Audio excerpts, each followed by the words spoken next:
Hoje, segunda-feira, para quem acompanha e vive o dia a dia da política e da crise que está engalfinhando o Brasil, não só política, uma crise ética, uma crise financeira, uma crise econômica, uma crise federativa.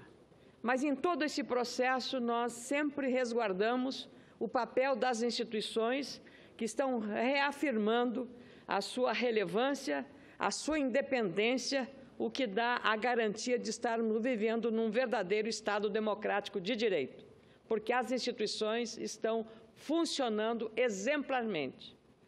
E é exatamente por conta dessa constatação, dessa percepção, com a notícia de que o ministro da Justiça, José Eduardo Cardoso, está deixando o governo por conta das pressões que o partido do governo lhe faz por não comandar a Polícia Federal para impedir que ela faça o seu papel, é que isto assume uma relevância politicamente e institucionalmente bastante perigosa. E é essa minha manifestação, baseada nas informações, e aí me valho da jornalista Vera Rosa, do jornal Estado de São Paulo, informando que o ministro da Justiça vai ocupar a Advocacia-Geral da União, substituindo o gaúcho, meu conterrâneo, ministro Luiz Inácio Adams, que está deixando este posto. Para o lugar do ministro José Eduardo Cardoso irá o Wellington César, ex-procurador-geral de Justiça da Bahia, que, segundo informa a mesma jornalista, é uma indicação do ministro Jacques Wagner. Até aí não tem nenhum problema, desde que o novo ministro da Justiça não mude de atitude, como fez exemplarmente José Eduardo Cardoso em relação à independência, à lisura e à seriedade da Polícia Federal no seu trabalho. O que a Polícia Federal está fazendo? Está fazendo ou atendendo solicitações do Ministério Público ou do Poder Judiciário, cumprindo uma função constitucional, e eu reputo até este momento de maneira exemplar. É lamentável que estejamos agora agravando ainda mais, e há pouco ouvi dois apartes, a parte especialmente do senador Garibaldi, sobre as contradições internas do governo.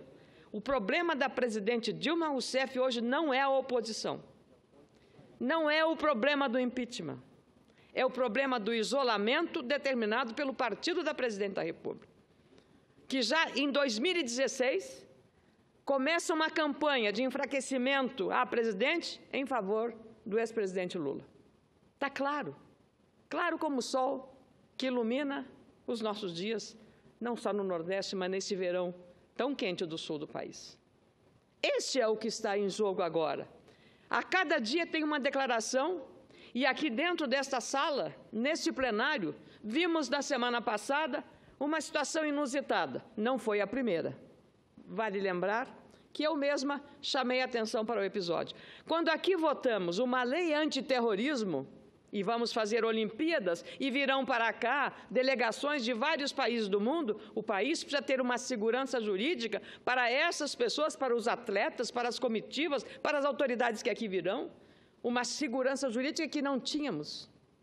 E aqui foi apresentado um projeto negociado entre a Casa Civil, o Ministério da Justiça, o então líder do governo e o relator da matéria, senador Aloysio Nunes Ferreira. O plenário inteiro aprovou, fruto da negociação, aliás, louve-se o relatório exemplar do senador Aloysio, que estudou profundamente. E aqui, o maior adversário deste projeto negociado e apresentado, dito pelo líder do governo aqui, no microfone: este projeto é de interesse do governo, o governo assim o quer, porque ele é bom para o país. O PT, em peso, votou contra o projeto da lei do terrorismo. Não foi diferente na semana passada, quando aqui votamos o projeto que tratou do pré-sal, autoria do senador Serra, e que depois de uma longa discussão, um longo processo de debates, a ausência do relator original, o senador Ricardo Ferraz, assumiu uma relatoria com substitutivo, o senador Romero Jucá. E, de novo, o governo diz, essa é a negociação que interessa ao país. E assim foi o resultado. E, de novo, o partido da presidente vota inteiramente contra aquilo que o Palácio do Planalto havia definido. Como é que nós vamos entender a situação de isolamento que o partido da presidente está lhe colocando? A cada dia há uma declaração crítica de um senador do PT contra a política da presidente. Não pode-se dizer que Nelson Barbosa, o ministro da Fazenda, seja um neoliberal. Tenham paciência. A ideologia do Nelson Barbosa dá mais uma ideologia do Partido dos Trabalhadores do que uma ideologia eventual neoliberal, senador Capiverini. Então, não se pode dizer, neste momento, que esteja havendo um conluio da presidente da República com as oposições para se livrar do impeachment. Eu acho que é subestimar a inteligência da oposição, dos seus líderes, e eu sou uma senadora independente, e da própria presidente da República, que não compareceu à festa de aniversário dos 36 anos do Partido dos Trabalhadores. E deu as razões. E ela está sendo, eu diria, solapada. Ela está perdendo o apoio do seu partido, de quem ela mais tinha que estar sendo defendida. Mas o que faz é o partido dela atacá-la para defender e exaltar o presidente Lula.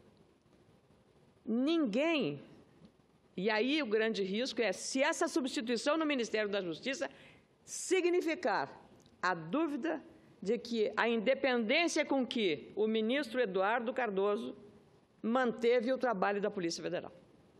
Se isso, de alguma maneira, contaminar o que até este momento a Polícia Federal vem fazendo, mas eu acredito que o superintendente da Polícia Federal, para a honra dos gaúchos, um gaúcho, Leandro Daiello, que vem comandando também com muita seriedade, com muita prudência, com muito cuidado, com muita responsabilidade.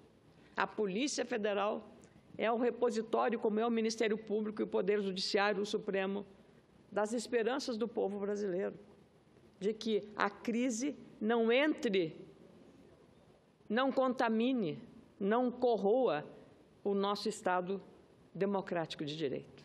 Não fragilize a nossa democracia, que, aos trancos e barrancos, veio sendo consolidada com os avanços democráticos conquistados aqui no Parlamento brasileiro, com tantos líderes que estão aqui hoje presentes, inclusive nesta sessão. Então, nós temos que entender também, o presidente Lula, agora há pouco, alguns oradores que me antecederam, ninguém tira do ex-presidente as virtudes que teve em relação a programas sociais de inclusão, como Bolsa Família. Ninguém tira dele este mérito, mas isso não lhe dá imunidade para que ele esteja acima de qualquer suspeita e ele seja acima de qualquer cidadão, pelo fato simples de ter sido presidente, de ter feito uma coisa boa para a inclusão dos pobres, para beneficiar os pobres. Isso não lhe dá imunidade. Ele é um cidadão como qualquer outro. E a democracia pressupõe exatamente isso. Então, não adianta tentar ele próprio, não ter o gesto de dizer, eu fiz coisas bem feitas, o povo vai me julgar. Mas ele continua com o discurso de que se a metade da sociedade brasileira está de um lado, eles e eu. A elite, a imprensa, o Ministério Público, agora entrou o Ministério Público. E eu até sempre digo que, como jornalista que fui, Ministério Público e imprensa são irmãos siameses, porque vão fustigar, vão investigar, vão saber o que está acontecendo, divulgam, informam. E quando isso incomoda, há uma chiadeira danada. E aí atacam o MP, atacam a imprensa. Aliás, o Conselho Nacional do Ministério Público, em boa hora, fez prevalecer a independência da instituição, mantendo em São Paulo a investigação em relação a este processo. Como eu disse, o fato de ter sido presidente da República, de ter feito coisas boas para o Brasil, não torna o ex-presidente inimputável. Não torna inimputável. Ele tem que responder. E, se for inocente, será inocentado. A justiça é assim. E deveria ser, em alguns casos, sempre, não só nuns, em todos os casos, mais rápida, para que a justiça, para condenar ou para inocentar, tenha o mesmo tempo de eficácia e de responsabilidade. Então, eu estou usando a tribuna apenas para dizer que não é a oposição, e eu não falo pela oposição porque não sou parte da oposição. Sou aqui, como disse, uma senadora independente, mas a presidente Dilma está sendo isolada pelo partido dela, que continua fazendo um jogo para que se possa imaginar que a presidente está se juntando à oposição, que quer o impeachment dela, esta sim luta por isso, e para tentar neutralizar, atendendo a um projeto de governo, para fazer essas medidas em relação às reformas que deviam ter sido feitas em 2002, em 2010, em 2011, e não foram feitas. Agora é tarde. E agora o custo da reforma é muito maior, ministro Garibaldi.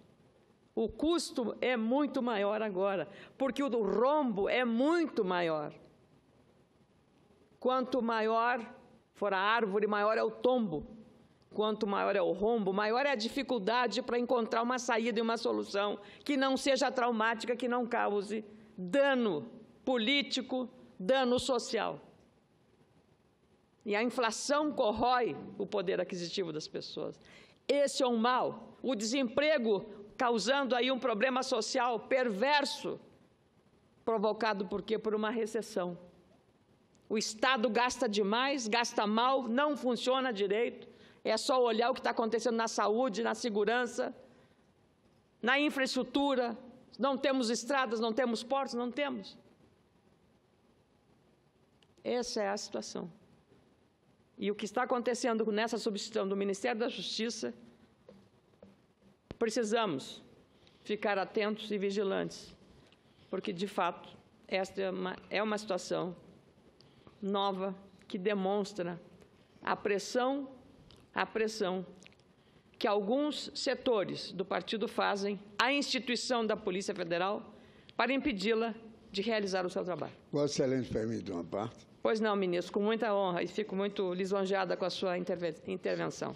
Senadora Ana Amélia, não há dúvida, e Vossa Excelência coloca isso muito bem, que a saída do Ministério da Justiça do senhor José Eduardo Cardoso traz uma preocupação muito grande, porque é necessário que a Polícia Federal continue a ter a ação que tem, apoiada pelo Ministério da Justiça.